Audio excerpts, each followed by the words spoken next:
ವೀಕ್ಷಕರೇ, ಊಟ ಬಲ್ಲವನಿಗೆ ರೋಗವಿಲ್ಲ ಎಂಬ ಮಾತಿನಂತೆಯೇ ಊಟದ ವಿಚಾರದಲ್ಲಿ ನಾವು ಮಾಡುವ ಒಂದು ಸಣ್ಣ ಎಡವಟ್ಟು ನಮ್ಮ ಪ್ರಾಣವನ್ನೇ ಕಸಿದುಕೊಳ್ಳಬಹುದು. ಈ ಮನುಷ್ಯನಿಗೆ ತಿನ್ನುವ ಬಯಕೆ ಜಾಸ್ತಿ. ಹೀಗಾಗಿ ಕೆಲವರು ಸಿಕ್ಕದ್ದನ್ನೆಲ್ಲ ತಿಂದು ಮುಗಿಸುತ್ತಾರೆ.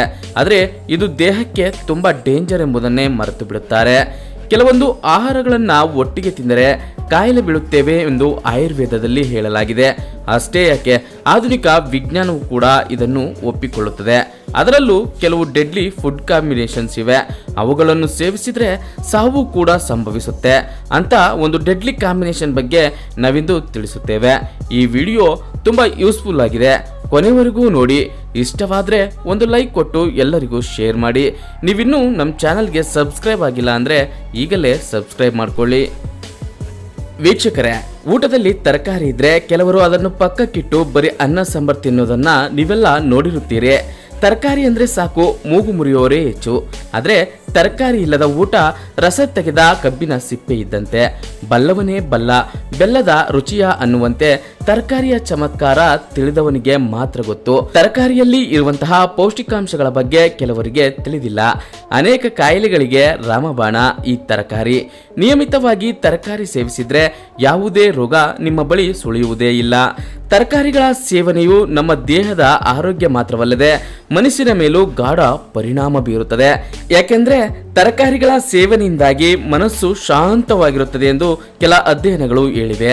ಇದರ ಬಗ್ಗೆ ವಾದ ಪ್ರತಿವಾದಗಳು ಏನೇ ಇದ್ದರೂ ತರಕಾರಿ ನಮ್ಮ ಆರೋಗ್ಯಕ್ಕೆ ತುಂಬಾ ಒಳ್ಳೆಯದು ಎನ್ನುವುದು 100ಕ್ಕೆ 100ರಷ್ಟು ಸತ್ಯ. ತರಕಾರಿಯಲ್ಲಿ ಸಾಕಷ್ಟು ವೆರೈಟಿಗಳಿವೆ.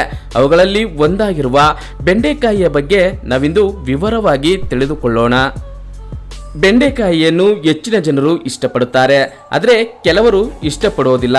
ಇನ್ನು ನಮ್ಮ ದೇಶದಲ್ಲಿ ಬೆಂಡೆಕಾಯಿಯನ್ನು ಹಲವಾರು ರೀತಿಯ ಅಡುಗೆಯಲ್ಲಿ ಬಳಸುತ್ತಾರೆ.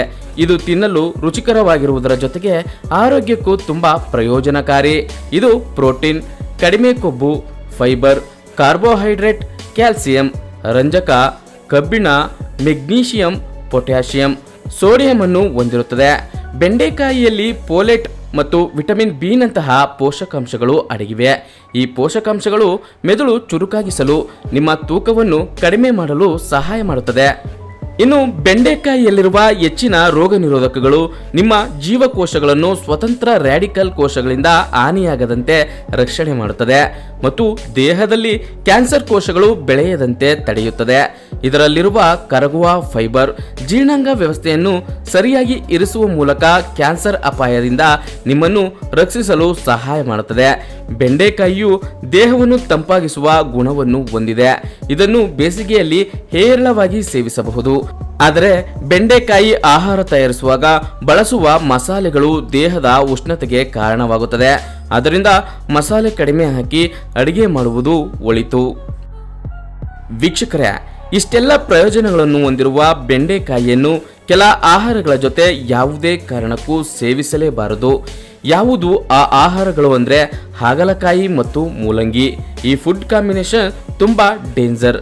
ತಿಂದ್ರೆ ಏನಾಗುತ್ತದೆ ಎಂಬ ನಿಮ್ಮ ಕುತೂಹಲಕ್ಕೆ ಉತ್ತರ ಇಲ್ಲಿದೆ ನೋಡಿ. ಬೆಂಡೆಕಾಯಿಯನ್ನು ತಿಂದ ನಂತರ ಹಾಗಲಕಾಯಿಯನ್ನು ಯಾವುದೇ ಕಾರಣಕ್ಕೂ ತಿನ್ನಬಾರದು. ಏಕೆಂದರೆ ಬೆಂಡೆಕಾಯಿಯನ್ನು ತಿಂದ ನಂತರ ಹಾಗಲಕಾಯಿಯನ್ನು ಸೇವಿಸಿದ್ರೆ ನಮ್ಮ ಹೊಟ್ಟೆಯಲ್ಲಿಯೇ ಅದು ವಿಷವಾಗುತ್ತದೆ. ಈ ವಿಷವು ದೇಹದಲ್ಲಿ ಹೆಚ್ಚಿನ ಪ್ರಮಾಣದಲ್ಲಿ ಉತ್ಪತ್ತಿಯಾದರೆ ಬಹಳಷ್ಟು ಹಾನಿಯನ್ನು ಉಂಟು ಮಾಡುತ್ತದೆ. ಇದರಿಂದ ವಾಂತಿ, ಹೊಟ್ಟೆ ಉರಿ, ವಾಕರಿಕೆ ಮತ್ತು ಅಸಿಡಿಟಿ ಉಂಟಾಗಬಹುದು. ಈ ಎರಡೂ ತರಕಾರಿಗಳನ್ನು ಒಟ್ಟಿಗೆ ಸೇವಿಸಿದಾಗ ಜೀರ್ಣಿಸಿಕೊಳ್ಳಲು ಬಹಳಷ್ಟು ಸಮಯ ತೆಗೆದುಕೊಳ್ಳುತ್ತದೆ ಹಾಗೂ ದೇಹವು ತೊಂದರೆಗೆ ಒಳಗಾಗಬಹುದು. ಆದ್ದರಿಂದ ಹಾಗಲಕಾಯಿ ತಿಂದ ನಂತರ ಯಾವುದೇ ಕಾರಣಕ್ಕೂ ಬೆಂಡೆಕಾಯಿಯನ್ನು ಸೇವಿಸಲೇಬೇಡಿ. ಇದಿಷ್ಟೇ ಅಲ್ಲದೆ ಬೆಂಡೆಕಾಯಿ ತಿಂದ ನಂತರ ಯಾವುದೇ ಕಾರಣಕ್ಕೂ ಮೂಲಂಗಿಯನ್ನು ಸಹ ಎಂದಿಗೂ ತಿನ್ನಬೇಡಿ.